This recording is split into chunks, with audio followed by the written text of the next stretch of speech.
I remember when I heard about this movie for the first time. I was playing Black Mirror 2 and in one of the scenes the main hero said, "But you know, that reminds me of my favorite film, Whales of August.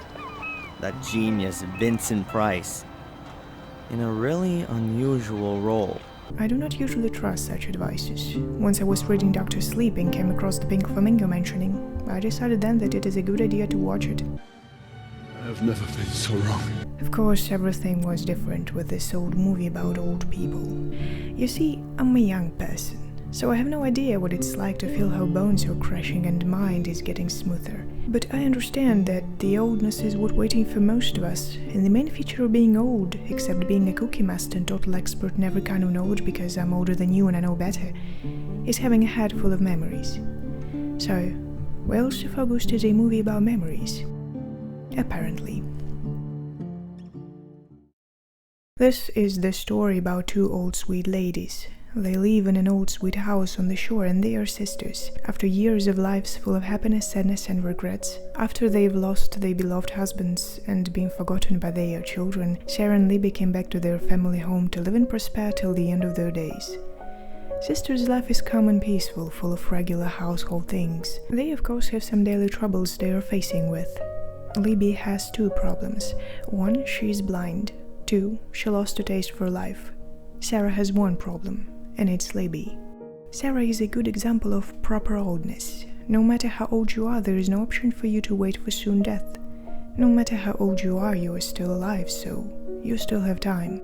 Sarah paints, she makes toys for the local fair, she invites guests. She's always busy, busy, busy, always busy. And she remembers.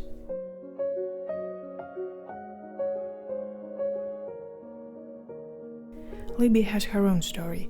She's a bit of a tough character, annoying sometimes. She doesn't like changes anymore. And she remembers.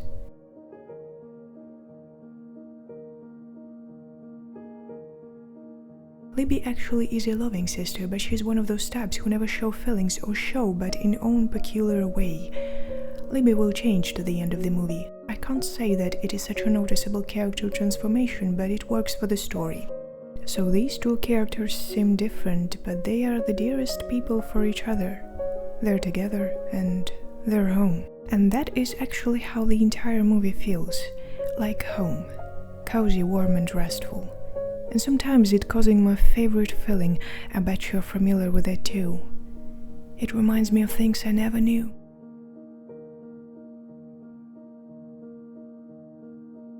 The story proceeds plainly from the beginning to the end. After watching, you may feel sweet sadness, pleasant anxiety, and gladness at the same time. Contradictory feelings are the most interesting. I was wondering what whales are symbolizing. Is it an allegory on memories? Or maybe they represent life's cyclicality. Everything is continuous and nothing disappears without a trace. Or maybe they tell us there are things in this world that are worthy of being noticed. I have no idea. The music in this movie is a part I would like to mention in particular. Sidney Lumet in his book Making Movies wrote that almost every film becomes better with good music adding. Of course, that doesn't work with terrible scenarios, but only with good stories. The music in Whales of August probably made the half of atmosphere. It's deep, it's sensitive, sounds uncomplicated sometimes, but always fits best. It's beautiful, after all.